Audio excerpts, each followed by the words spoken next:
This is Written in the Stars, where we look at real life stories through the lens of astrology and figure out how to use the language of the stars for our own writing. Today, we are looking at what astrology is, what it isn't, and why it is not only a great tool to look at our own life, but also why it is useful for storytelling. And in the spirit of this channel, I prepared a little story. Long ago, seven gods wandered from one starry realm to another, each with a mission to be fulfilled. With them spins Earth, the home of all mortals, who watch heaven in awe of the gods' eternal dance.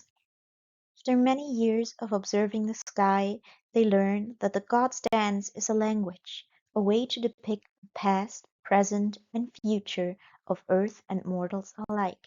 This story shows us quite a bit about what astrology is. First up, we have two key components of astrology, the gods and the starry realms. In astrology, we call them the planets and the zodiac signs. The planets, like the gods in our story, wander across the sky from one zodiac sign to the next. The zodiac can be thought of as a band in the sky that wraps around Earth in a circle. The planets follow the zodiac signs the same way the gods in our story are in an eternal dance through the starry realms. They come back to the same zodiac sign over and over again. Astrology ascribes meaning to each planet and each zodiac sign. With this, a language of the stars is created. This language depicts what is taking place on Earth by looking at the specific placements of the planet in the zodiac signs. With this, astrology ties heaven and earth, gods and mortals, the divine and the mundane. Now, what is the nature of astrology? Mortals, however enthralled by their discovery, find the language of the gods puzzling, cryptic. They take many years to decipher the manifold meanings of their words and uncover the invisible ties between heaven and earth. This part of the story shows us a little bit about the nature of astrology. It is symbolic and archetypal. One planet or zodiac sign has multiple meanings at once, which can make the astrological language vague at times. Similar to the way we have to guess the meaning of an ambiguous word by context in real life, astrologists will look at the specifics of someone's life to figure out which meaning is most likely to apply. Usually, even if the astrologer can't get it 100% right, what happens in someone's life still corresponds to astrology on a symbolic and archetypal level. Another important aspect about the language-like nature of astrology is that astrology is merely a depiction of what is going on in our lives. Planets don't make us do anything. This is similar to the way a clock doesn't create midnight when its hands are at 12 p.m. But the hands are there to signify that it is midnight. It is a correlation, not a causation. Now to a very interesting question. Can astrology predict the future? As mortals decipher the language of the stars, they chart the borders of each starry realm, track the gods' journeys across the sky, and learn where the gods will be at any moment. They arrange their lives by the pattern of heaven and create a calendar to chronicle the gods' journeys, for with this knowledge they will know the destiny of both earth and mortals. At the root of astrology lies the belief that the placements of the planets in the zodiac signs depict what happens on Earth. This is paired with astronomical knowledge that can predict the planet's future positions based on calculations. If you follow the astrological belief and you also know that planets' future positions can be calculated, it means that yes, astrology can predict the future. This is similar to a calendar, where we know that after spring comes summer, and after summer comes autumn, and so on. In astrology, it's phrased differently. Astrology says the sun is in Aries, then it moves into Taurus, then into Gemini, and so on. In fact, zodiac signs of Western astrology and the seasons are both dependent on the sun's position in the sky. For example, the beginning of spring is also the beginning of the zodiac sign Aries. So why can astrology predict the future?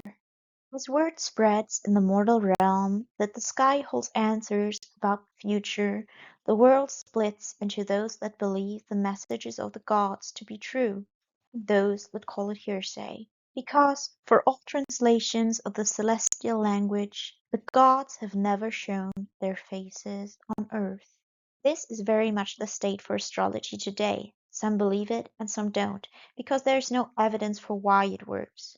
This comes back to astrology showing a correlation of what happens in the sky and what happens on Earth, with no causation being found by science.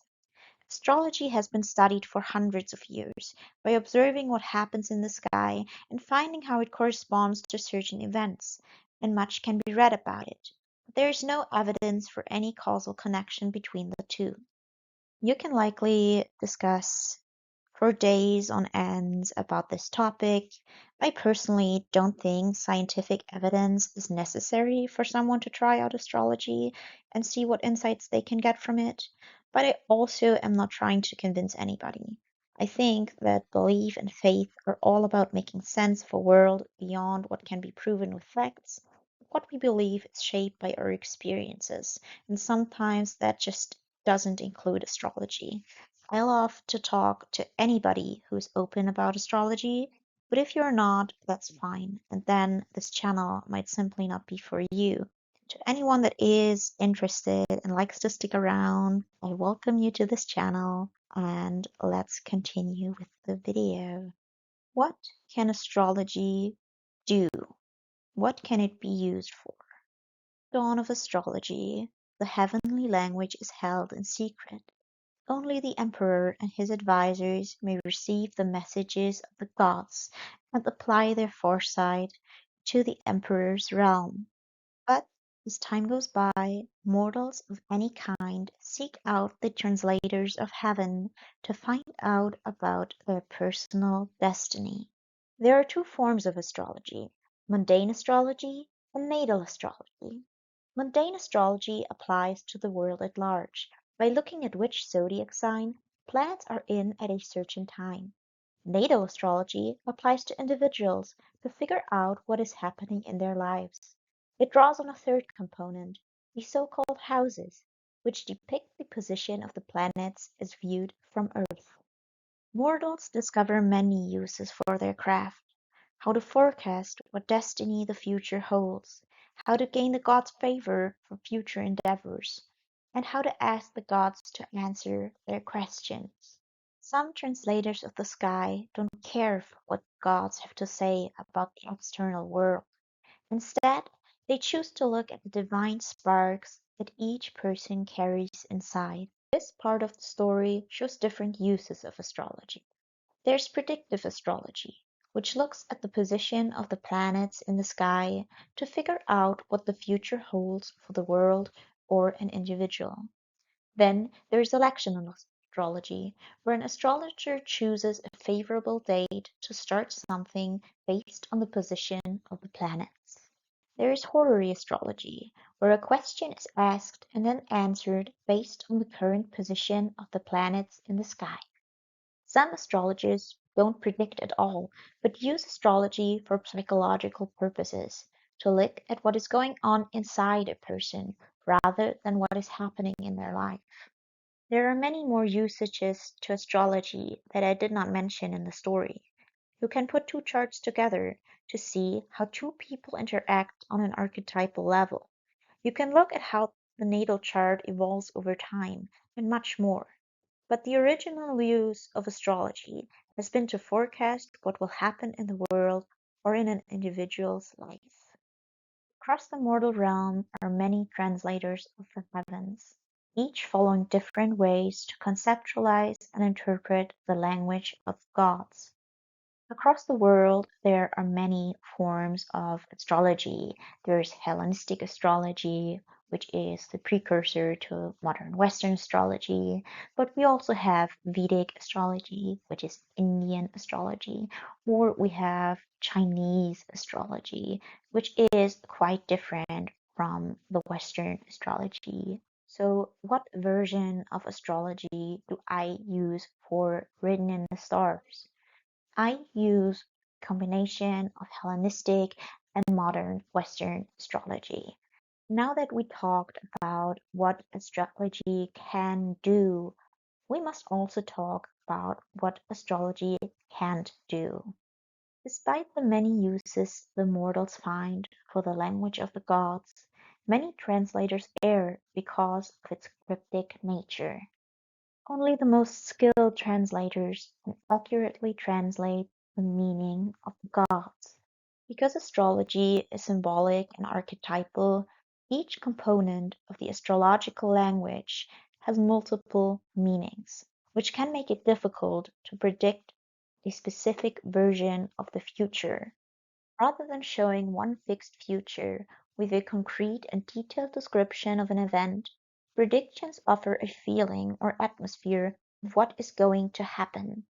The energy conveyed by the astrologer is going to be specific, showing what is happening in a specific area of life and also why something is happening. With the context given by a client, the astrologer can narrow down what could happen. For example, one astrological placement may say that you may have a long-term marriage, may marry someone older than yourself, or may have delays in marriage. These three possibilities are all expressions of the same placement, but not all may come true for someone with that placement. The astrologer will then have to look at the current context of your life. If you're already married but still young, it may indicate a long-term marriage instead. And now we come to the purpose of this channel, which is to bring astrology and storytelling together. And you may ask yourself, why bring astrology and storytelling together? How does it work together? Mortals come to know the stories of the gods by heart. Soon they not only look for the sky to gain glimpses into their own lives, but are inspired to write stories that reflect those of gods. Astrology has an inherent storytelling mode. It talks about the meaningful components of life, the themes and topics that our lives revolve around, and arranges them in a narrative of past, present, and future. In real life astrology, this is messy, because there are many stories going on at once. Coming of age, romance, adventure, tragedy, and much more. The stories overlap in sequels, but astrology helps us look at each individual story, the specific topic or theme, to make sense of what goes on in our life. This comes down to the archetypal nature of astrology. The warrior archetype, the mother archetype, the teacher archetype. These can all be found in astrology and literature alike. What astrology then does is to arrange them in a way that is unique to a specific individual, because everyone's chart is slightly different. By making use of astrology for writing in this way, we can avoid that archetypes become bland stereotypes. How this can be done will be part of this channel. Here we see the two sides of astrology.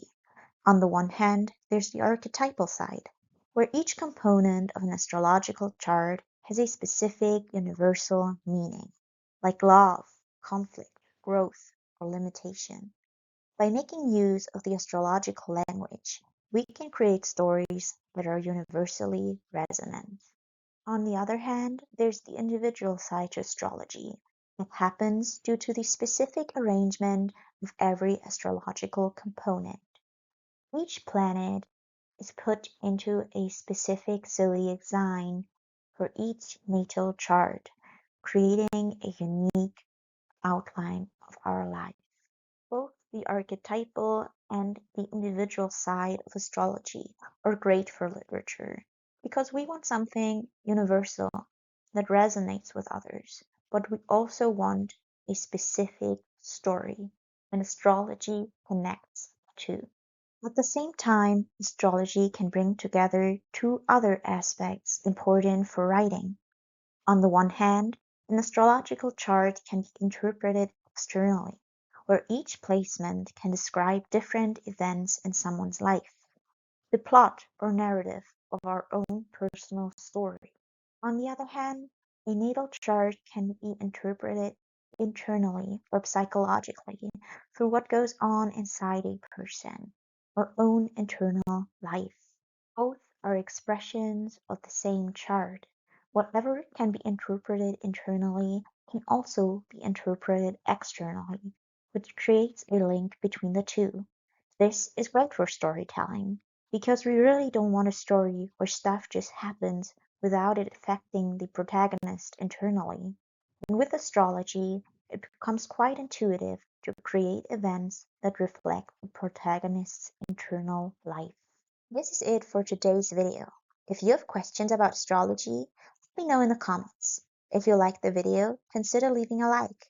And if you want to learn more about what stories astrology has to tell about you, or how you can use astrology to tell stories, stay tuned by subscribing to the channel.